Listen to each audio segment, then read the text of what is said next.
Bonjour à tous, bienvenue sur Échec et Pédagogie, salut Romu. Salut Laurent, salut à tous.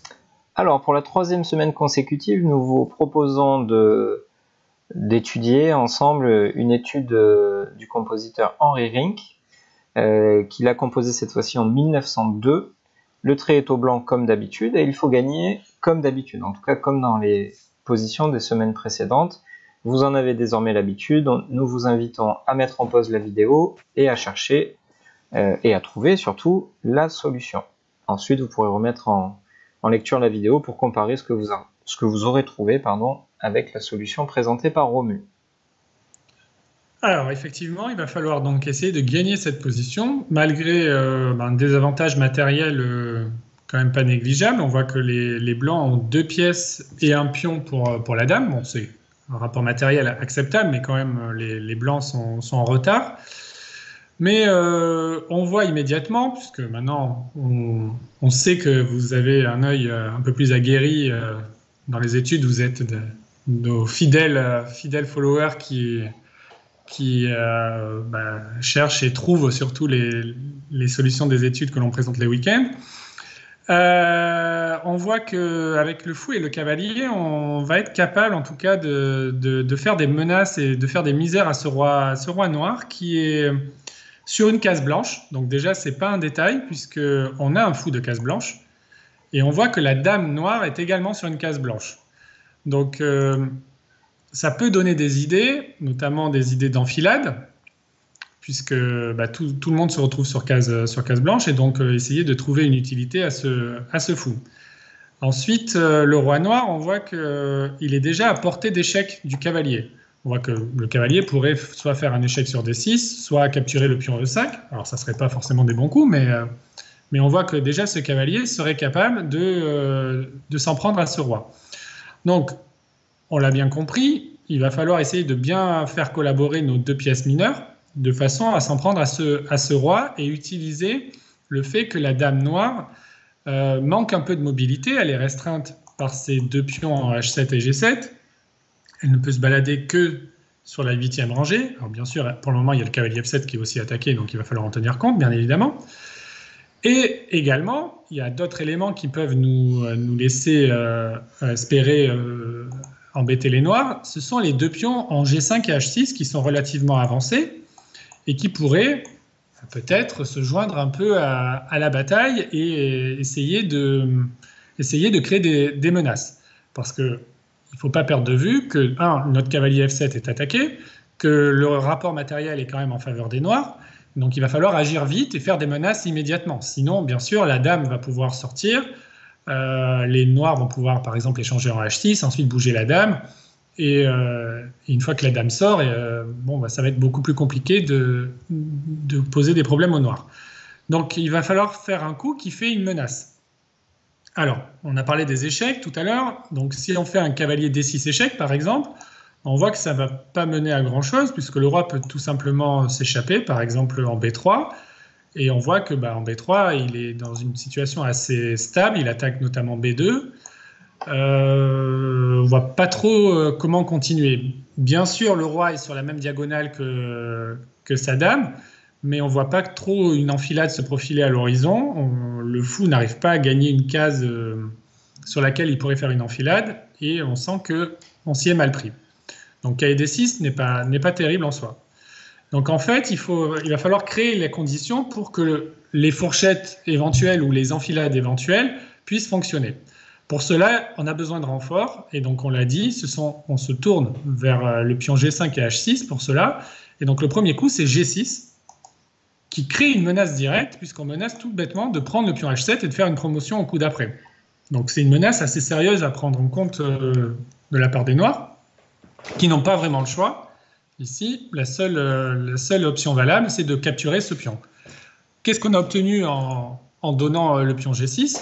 Bien évidemment, on n'est pas intéressé par la reprise du pion en G6 avec le fou, qui ne créerait aucune menace, ou en tout cas pas de menace très sérieuse, puisqu'on pourrait ensuite, par exemple pour les noirs, faire pion prend H6 et éliminer le pion dangereux. Donc ce n'est pas vraiment le but recherché. Il faut aller beaucoup plus vite que ça et attaquer immédiatement quelque chose. Donc l'idée, c'est qu'on a libéré le pion H qui peut s'avancer en H7. Alors, on attaque la dame et on menace H8 dame. Alors certains vont peut-être penser en se disant, mais ok, les blancs sont devenus fous et donnent tous leurs pions. Bien évidemment, il y a une petite idée derrière, c'est que comme on menace H8, le pion est obligé d'être capturé, donc dame prend H7 est forcé. Et là, maintenant, on fait fou prend G6. Et là, on commence à voir des thèmes d'attraction se profiler à l'horizon, puisqu'après fou prend G6, on attaque la dame, et bien évidemment, le fou n'est pas comestible, puisque là, suivrait la fourchette cavalier prend E5 qui serait fatale au noir. Donc après fou prend G6, on s'aperçoit que toutes les pièces blanches se coordonnent parfaitement, parce que on n'a pas parlé du roi G2 et du pion G3 qui en apparence avait l'air assez spectateur dans cette position, mais on voit que maintenant leur position prend tout leur sens, puisque le roi G2 et le pion G3 prennent les cases H1, H2, H3 et H4. La case H5 est prise par le fou, les cases H8 et H6 sont prises par le cavalier, et donc il n'y a qu'une seule case disponible pour la dame, c'est G8. Alors on pourrait penser, excuse-moi je te coupe, on pourrait penser qu'on a fait toute cette introduction pour pas grand-chose, parce que finalement les pions se sont échangés, et comme la dame noire n'a pas été obligée de prendre le fou, eh bien on n'a pas vraiment fait évoluer la position. Mais on a quand même fait passer notre fou de E4 à G6, c'est ça? C'est ce qui va nous être utile. Et tout à l'heure, dans la variante au premier coup, quand on a proposé cavalier D6 échec, on a dit qu'en B3, le roi était tranquille, parce que justement, le fou E4 n'était pas capable de joindre la diagonale A2, G8 et de faire une enfilade, puisque la case D5, malheureusement pour les blancs, n'est pas protégée. Or, maintenant, tu l'as souligné, après fou prend G6, dame G8, on a la même situation, sauf que le fou s'est déplacé sur la case G6. Qu'est-ce que ça change? Ça change qu'après cavalier D6 échec, qui est le bon coup, maintenant, si les noirs déplacent leur roi en B3, le fou G6 a maintenant une case disponible sur la fameuse diagonale A2-G8 sur laquelle il peut faire une enfilade, puisque la case F7 est protégée par le cavalier D6, et donc après fou F7, les blancs gagnent la dame. Ce qui change beaucoup de choses, effectivement. C'est une grosse avancée. Alors, il en est de même pour la case D5. Évidemment, toujours fou F7 échec qui gagne la dame.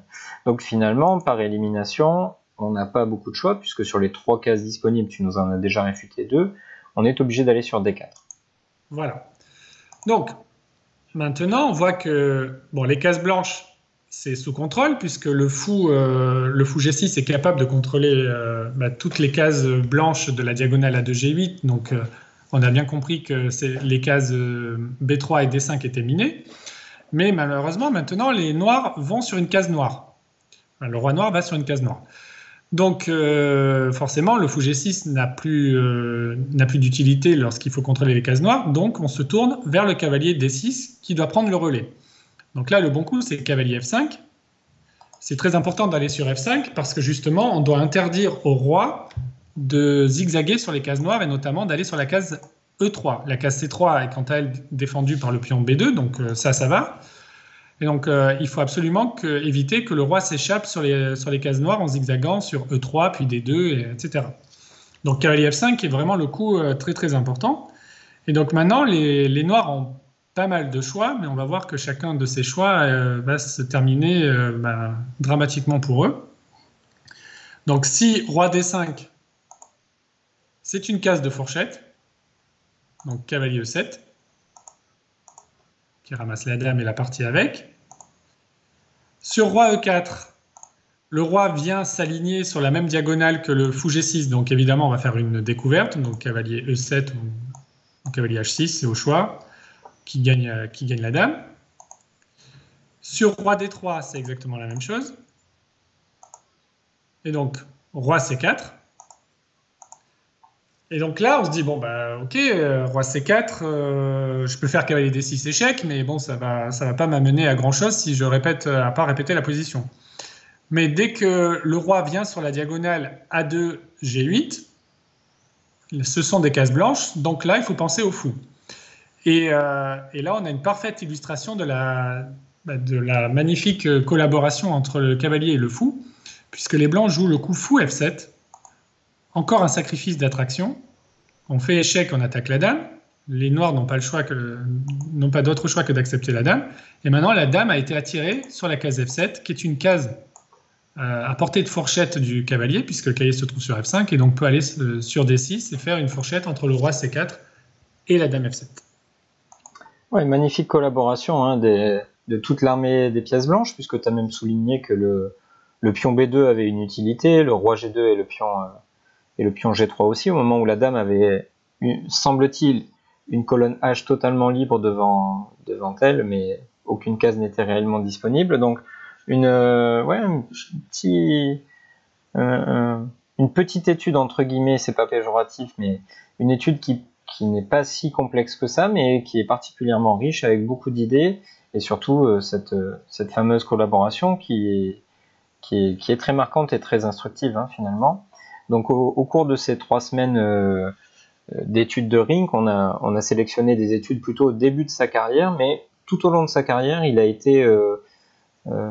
s'est vraiment beaucoup intéressé à la domination des pièces noires. Alors évidemment, des pièces noires, puisque dans une étude, traditionnellement, ce sont les blancs qui doivent réussir, la solution doit leur être favorable. Donc il s'est tout au long de sa carrière penché sur la domination des pièces blanches vis-à-vis des pièces noires, y compris lorsque le matériel semblait en défaveur des pièces blanches. Donc c'est un compositeur absolument incontournable de l'histoire des études et on espère avec ce tout petit florilège vous avoir intéressé à ce compositeur et pourquoi pas aller voir d'autres études de ce monument, on va dire, des compositeurs. Donc merci Romu pour ta présentation. On espère que vous avez apprécié cette vidéo et cette série en entier. N'hésitez pas à liker si c'est le cas. N'hésitez pas également à vous abonner à la chaîne ou à commenter, mais aussi à partager auprès de vos amis qui sont amateurs d'études et qui souhaitent progresser avec nous. On vous dit à très vite sur Échec et Pédagogie. À bientôt, au revoir.